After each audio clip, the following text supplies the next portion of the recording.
Cheers, everybody. Welcome. Welcome to another episode of Bourbonandbooze. Today is our 300th episode. 300th. So we started this about just over 4 years ago. I think it was February of 17, 18, something like that. So we're into our fourth year. So I guess just over 3 years ago. Right? Started in the kitchen table and... Yeah, it started the kitchen table and then evolved the kitchen dining room and then evolved... in a little bit of a secluded between the kitchen... living room.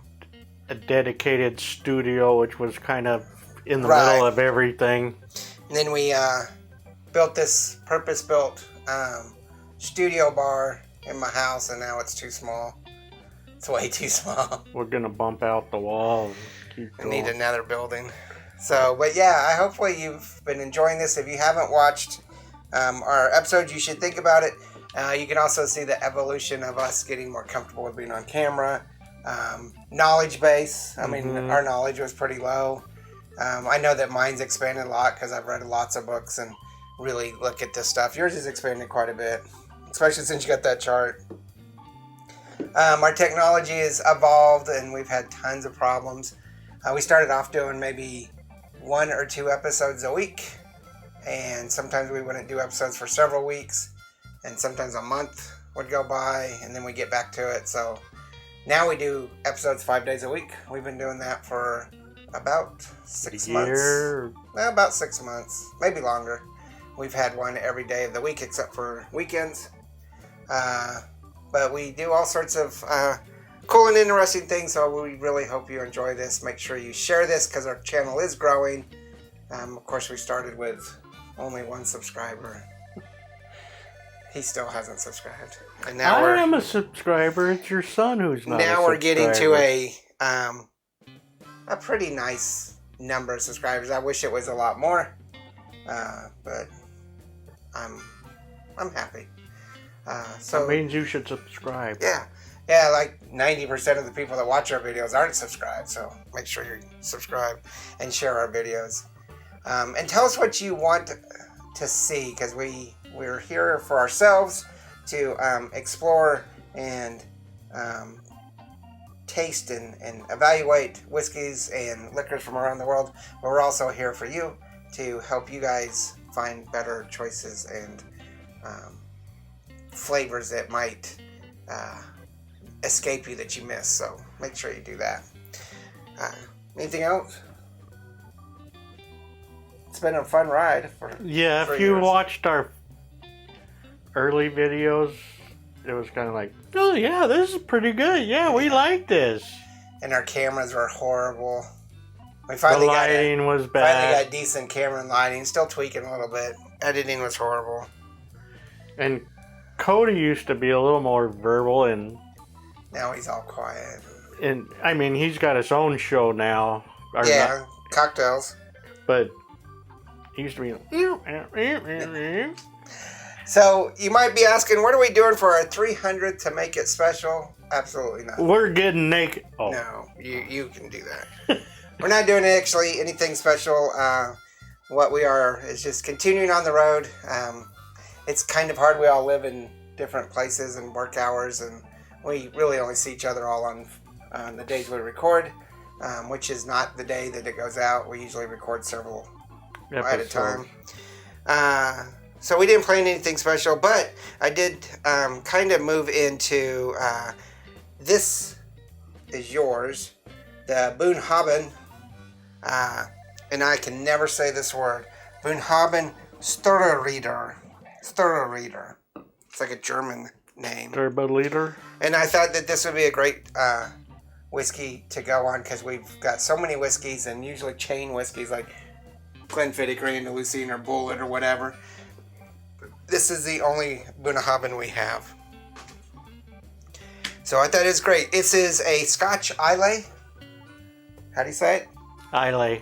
Yeah. So there's a bunch of evolution of that too. We said Islay when the beginning. Yeah, we used to say Islay. Islay is kind of what we're stuck on now. It's probably more proper to say Isla. Isla. Not that way.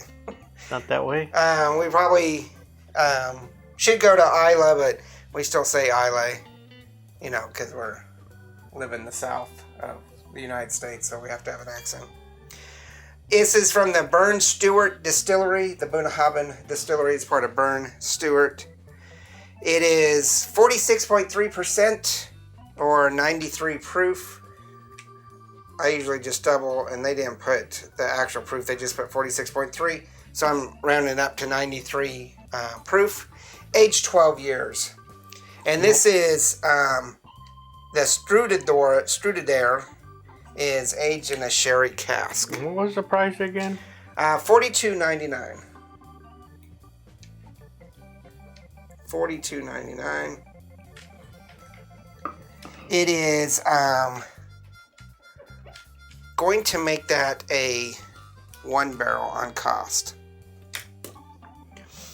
And that, unfortunately, is a lot of your good scotches are 1 barrel on cost.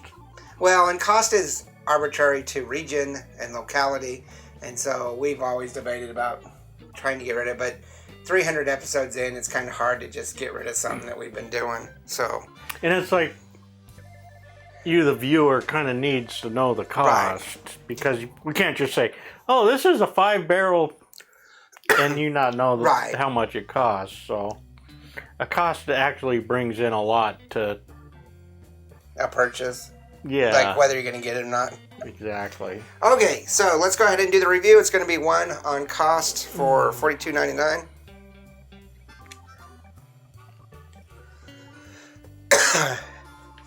Been battling bad allergies lately.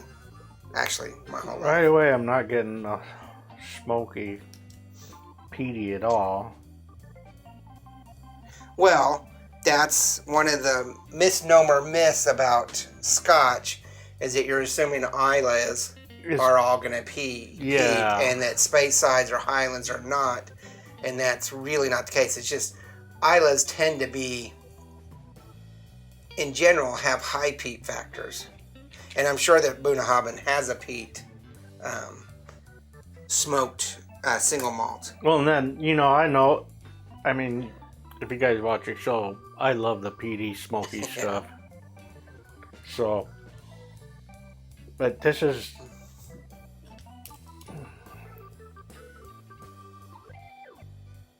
okay.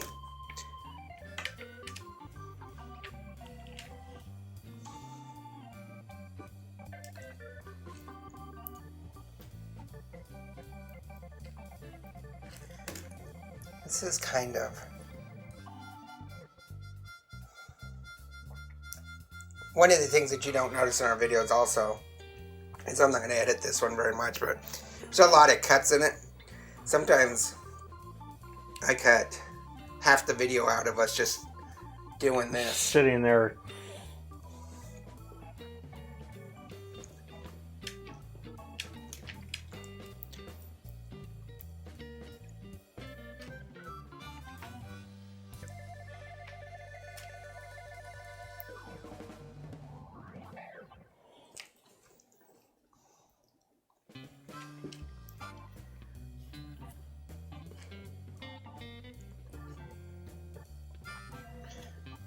Okay, I'm all finished.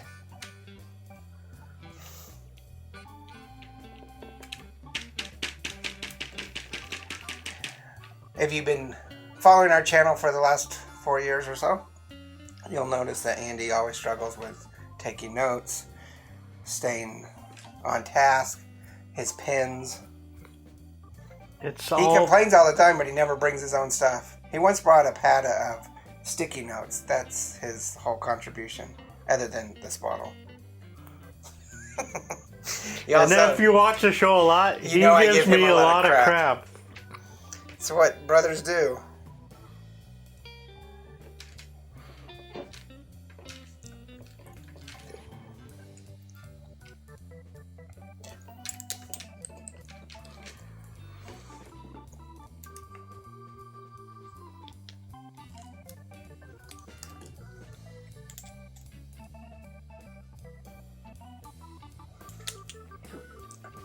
We have these bottles of water. We just do droppers. I mean, you could do a cap of water or a little straw in your water, but I always suggest you have water when you drink, even in a bar. Start off neat, add water, get those flavors. You could add ice later after that. You can go through a whole step evolution. If it's something you like with the water, maybe go with the ice. Yeah. You know, if you don't like... Well, you should do an evolution. You should start off straight, neat. Get that aroma and get that flavor in your palate. And then you should add a couple drops because the oils will separate and enhance the aroma and flavors. And then sometimes the next step would be to add an ice cube or two to help with that separation even more, but also cooling it down and the temperature, and that enhances flavors too as well. And I think that depends on how you like to enjoy your... It does. When you're exploring a new whiskey, that's the steps you should go to. Yeah. Once you've established, like if you're always getting Bullet or Jack Daniels or something, and you know you're going to want it on the rocks, you can. You can do it, yeah. I never order anything on the rocks because I want to do that evolution, but also not really ever get to on the rocks because I don't really like that, I don't know, dissolving of or the mix of the water and the alcohol as much. Unless it's a super high proof. I think every once in a while I will enjoy something on the rocks, just... Yeah. And that depends on my mood at the time. Because normally I'll go with neat. Right. Well, if I'm out at a bar with friends and I just want to have a drink, but not drink a lot because I'm just going to drive home or something, I'll get wine with some rocks and just milk it most of the night. Because the ice melts and it makes it last longer, and then it dilutes it, and you can just enjoy it longer, and it's like there's a progression with it. Normally I don't do anything if I'm going to drive, but if I'm going to be there for 5 hours, I'll have a drink at the beginning and wait. Like my wife and I went out last night with friends, and I had one drink water the rest of the day or the night, but we were there for a good 5 hours, and her on the other hand had a lot of drinks. Well, you don't want to talk about that. Yeah. Okay, so $42.99 makes this a one barrel, which is, I think, $50 for a Scotch here in Texas is pretty good deal. I don't mind that. So it's a one barrel, but that's still a pretty good price. Aroma, I'm getting a 4. You're getting a 3.5. Because it kind of threw me off because it was a Islay. Okay. Because so you have that preconception that's got to have that smokiness. And it's like, it did. You know what it really's got on, and I couldn't find it on my wheel, but I know it's on here, is it's got that shortbread. Okay. The baked goods, and I looked in the baked goods and I didn't see the short. No, you could just put baked goods. And it was like, man, I think it just threw me off so much that I was like... We're not that far off. I have a 4 to your 3.5. It's sweet, vanilla, the sherry's definitely coming through. And I'm getting the butter flavor, which is your baked goods. It's a very pleasant aroma. And for somebody who probably wants to get something that's not a Speyside or Highland, this would be this is one of my favorite. Oh, if you didn't like the peaty, smoky stuff, this is a good single malt. Oh yeah. For flavor, I have a 4. You have a 3.5, so I'm higher than you again. It's If you haven't watched this show, I always have to lead him into descriptors. On the flavor, I mean, it does got a bit of the leathery. Not a lot, just a little bit. Just a little bit. Cody made this nice bar, but my magnetic watch keeps grabbing it. This one is kind of like, it's throwing. I have to try it a little more. It's kind of throwing me for a loop. I gave it a 4 because it's a little bit of acidic to me. Not a bad acidic, but it's a little bit acidic. But it's spicy and tangy, and it's got hints of fruit to it. And I guess that little leather Yeah. I don't know. It's a very nice, mellow, fruity, sweet whiskey. And it's got to be because of the sherry cask. For bite, we each give it a 3. I don't think it's got a lot of bite to it. It's a little bit of an aftertaste. Yeah. I found that with the couple drops of water, the bite is a little bit more lingering. I didn't find much difference with the drops of water, but I can see that. I'm not going to say bad. It's just it lingers a little bit more. So this gives me a total of 12 points, which is a solid 100% 3. I'm giving it a bonus. You get 11 points, so it's just about a 2.75. So if you're okay, we'll give it a bonus up to 3.5. I definitely. It's very good. I think it's probably one of my new favorite scotches, and unfortunately this is yours, so you'll probably be taking it home, but we'll have to go ahead and investigate the rest of the Bunnahabhains. I'm hoping that, in a couple months if restrictions ease, I'll be in London and I can start picking up some of the stuff there's cheaper. Just something about saying Bunnahabhain. Bunnahabhain. That's this whole thing, I don't mean to offend anybody, but the Bunnahabhain Stiuireadair, it makes me think this is actually a German whiskey. The Bunnahabhain Stiuireadair. Yeah. Tell us what you think. What's your favorite Bunnahabhain? Is there Bunnahabhains out there that have a peat factor to it? And if I went to the bar and I seen a little girl there and I said, Bunnahabhain. Okay. I'm just kidding. Well, also know that after 4 years, he says stuff like that all the time. So just tell us what you think. Make sure you hit the like and subscribe. Check out Instagram, Facebook, Twitter, and all of our merchandise and all of our videos Monday through Friday. Remember, there's no bad whiskey. There's only good whiskey and great whiskey. Even though the rating's 3.5, I have to say this is pretty great whiskey. Let us know. Cheers. Cheers. Laters.